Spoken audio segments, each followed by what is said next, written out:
A typical street in London today sounds like a conversation between the entire world. Dozens of languages drift through the air within minutes. Nearly half the people living here were born somewhere else. Few cities on Earth gather so many cultures in one place. But if time could roll backward nearly 2,000 years, this landscape would look almost unrecognizable. Where towers now scrape the skyline, there was once little more than marshland along a slow tidal river. Sparse settlements, muddy ground, hardly the place anyone would expect to become one of the most influential cities in history. And yet, something happened here. War, fire, disease, power struggles, trade, migration. Through centuries of upheaval and reinvention, a small riverside settlement grew into the heart of a global capital. For most of history, imagining those earlier versions of London required guesswork. Old sketches, faded maps, written descriptions left behind by travelers. But modern technology is beginning to bring those forgotten worlds into focus. So the story of London can be told again, step by step, from its earliest beginnings to the sprawling metropolis that exists today. To understand how it all began, the story moves back nearly 2 millennia. In the year 43 AD, Roman forces arrived on the shores of Britain. Several legions pushed inland, searching for a practical crossing along the wide river known today as the Thames. They found a narrow point where a bridge could be built. That decision changed the course of this landscape forever. Within only a few years, a settlement appeared beside the crossing. The Romans called it Londinium. Merchants arrived from across the empire. Soldiers, traders, and craftsmen filled the streets. Ships moved up and down the river carrying goods between Britain and continental Europe. A frontier trading town had been born. But its early success did not last long. Just 17 years after its founding, a rebellion erupted under the leadership of a British queen named Boudicca. Her forces marched on Londinium and burned the settlement to the ground. Archaeologists today still find evidence of that destruction beneath modern streets, a distinct layer of scorched debris marking the moment the city was destroyed. Yet the Romans returned and rebuilt. This time they built bigger. A defensive wall surrounded the settlement, public baths, markets, temples, and an amphitheater. By the height of Roman rule, Londinium had become the largest urban center in Roman Britain, home to tens of thousands of people. But empires rarely last forever. By the early 5th century, the Roman world was under enormous pressure. In the year 410 AD, imperial authorities withdrew their legions from Britain entirely. Without Roman administration and trade networks, Londinium rapidly declined. The bustling city slowly emptied, buildings fell into ruin, streets once filled with merchants grew silent. Within generations, the great Roman settlement had become little more than scattered communities living among abandoned stone structures. For a time, the city nearly disappeared. But rivers have a way of attracting new settlers. After the Romans left, groups known as the Anglo-Saxons began arriving across Britain. Interestingly, they largely avoided the old Roman ruins. The enormous stone walls and collapsed buildings seemed mysterious, even unsettling.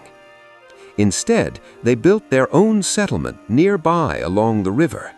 This new trading town became known as Londonwick. Located roughly where areas like Covent Garden stand today, it developed into a busy center for commerce during the early medieval period.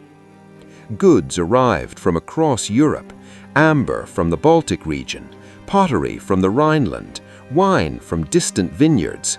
For a time, London was thriving again. Then new threats appeared from the sea.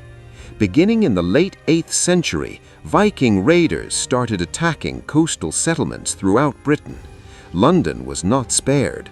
Repeated assaults forced local rulers to rethink how the city should be defended. In the late 9th century, the Anglo-Saxon king Alfred the Great reorganized the settlement, moving people back inside the protective Roman walls. Fortifications were repaired, and the city began to resemble a defensible stronghold once again. From there, London slowly regained its importance. Over the following centuries, power struggles continued as Saxon and Danish rulers fought for control. Eventually, the city became a central hub for royal authority. A major turning point arrived in 1066 when William the Conqueror defeated the English king at the Battle of Hastings. The Norman conquest reshaped England and London. New fortresses appeared across the city, including what would become the famous Tower of London.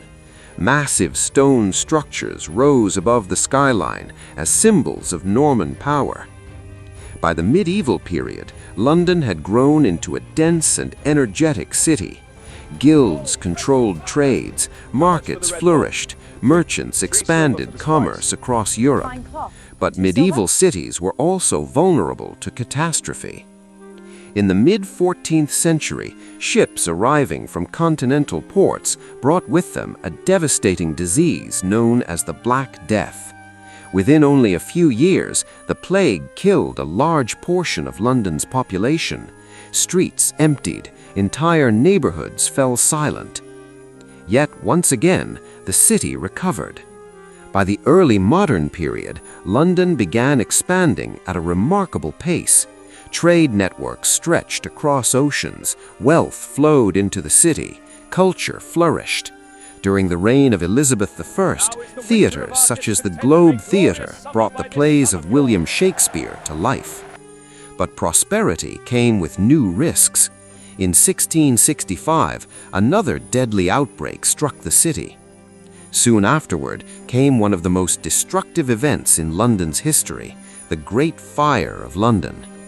For several days in 1666, flames swept through the tightly packed medieval streets. Much of the city within the old walls was destroyed. Reconstruction followed quickly. New building rules required brick and stone rather than timber. The skyline slowly changed.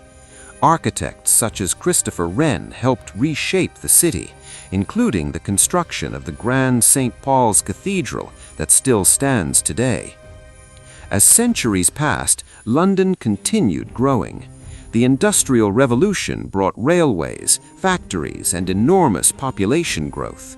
By the 19th century, London had become the largest city in the world. But even in its age of global dominance, the city faced stark contrasts between immense wealth and deep poverty. The 20th century delivered new challenges. During the Second World War, German bombing campaigns known as the Blitz devastated large parts of the city. Entire neighborhoods were destroyed. Yet once again, London rebuilt. In the decades after the war, people from across the former British Empire arrived, adding new cultures, languages, and traditions to the city. Today, London is home to millions of people and hundreds of languages. Its skyline blends medieval landmarks, Victorian monuments, and modern towers. Across 2,000 years, this place has survived invasion, fire, disease, war, and enormous social change. And each time it has adapted. That constant reinvention is what defines London today. A city built layer upon layer of history, still evolving with every generation.